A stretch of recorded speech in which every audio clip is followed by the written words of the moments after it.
Kalau kita melakukan kebaikan, berlaku adil, maka bebatuan, rumput, angin yang bertiup, daun yang kita lewati, semuanya mendoakan kita.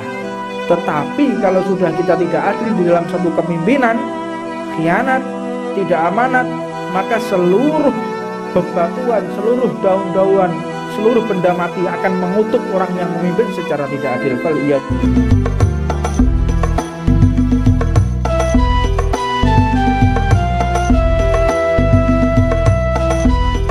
Sebagaimana kita telah membaca di minggu yang lalu nasihat-nasihat yang ditujukan untuk para penguasa, yang ditujukan untuk mereka yang memimpin. Fasal ini dilanjutkan dengan cerita Sayyidina Ali bin Abi Thalib karamallahu wa ajha. Sayyidina Ali bin Abi Thalib karamallahu wa ajha, beliau ini memiliki julukan karamallahu wa ajha itu dikarenakan tidak pernah melihat auratnya sama sekali. Bahkan di dalam satu riwayat diceritakan ketika Sayyidina Ali ini lahir, posisi bayi itu dalam keadaan mengkurep. Jadi bukan dalam keadaan melumah begitu, tapi mengurep. Ketika, mohon maaf apabila saya terlalu tajam menceritakannya, bahkan tidak melihat mohon maaf yang keluar dari tubuh beliau. Jadi tidak melihat kemaluan ibunya pun. Jadi sampai sebegitunya dipersiapkan oleh Allah. Ketika beliau lahir itu langsung dalam keadaan melumah ya. Biasanya bayi kan dalam keadaan melumah ya biasanya. Ini tengkurap agar tidak melihat daripada aurat orang tuanya. Ini salah satu daripada karomah Sayyidina Ali bin Abi Thalib. Jadi sama sekali tidak pernah melihat aurat siapapun. Maka dijuluki dengan karamallahu wa ajha. Dan Sayyidina Ali ini memang luar biasa. Oleh Allah memang dipersiapkan untuk menjadi khalifah. Ketika ibunda beliau, ibunya Sayyidina Ali ini bernama Fatimah. Ibunya Sayyidina Ali namanya Fatimah. Jadi ketika beliau lahir, beliau ini ibunya Sayyidina Ali diriwayatkan tidak pernah bisa untuk sujud kepada berhala.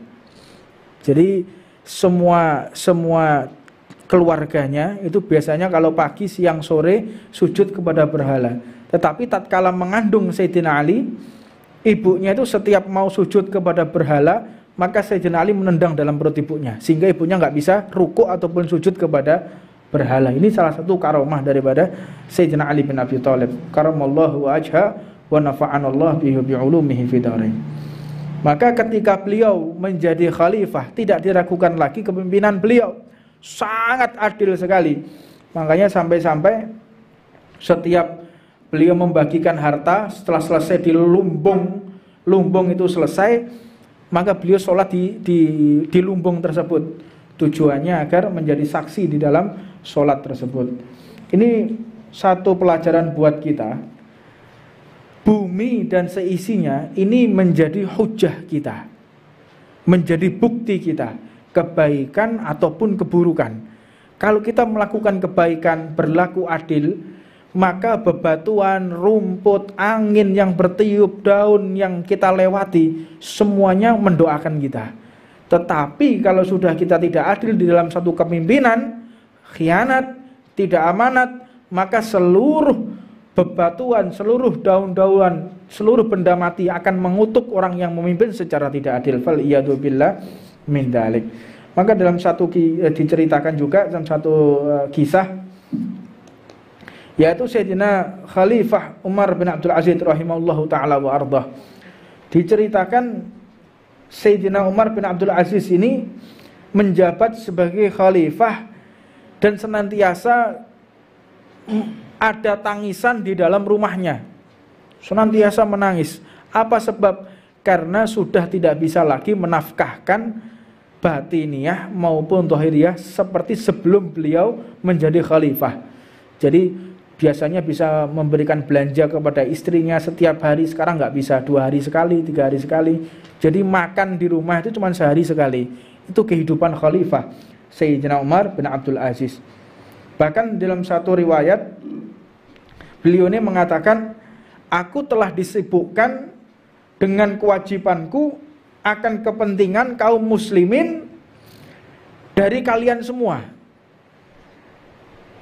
Bahkan satu riwayat dikatakan di dalam masa kepimpinan beliau itu mandi junub cuma 2 kali. Selama bertahun-tahun itu sempat mengumpuli istrinya cuma 2 kali, Pak. Kita bisa bayangkan. Lek saiki lak gak duwe bojo siji, mari jabat bojone loro. Iya. Iya. Jadi kalau biasanya makannya sederhana, begitu jadi pejabat bendino makannya istimewa, ya. Beda dengan khalifah-khalifah terdahulu.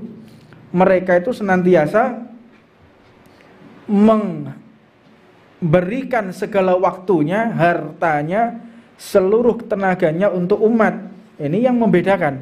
Makanya dinasehatkan kepada mereka yang memimpin, hati-hatilah engkau, jangan sampai engkau keluar daripada rambu-rambu yang telah ditetapkan oleh baginda Nabi Muhammad SAW.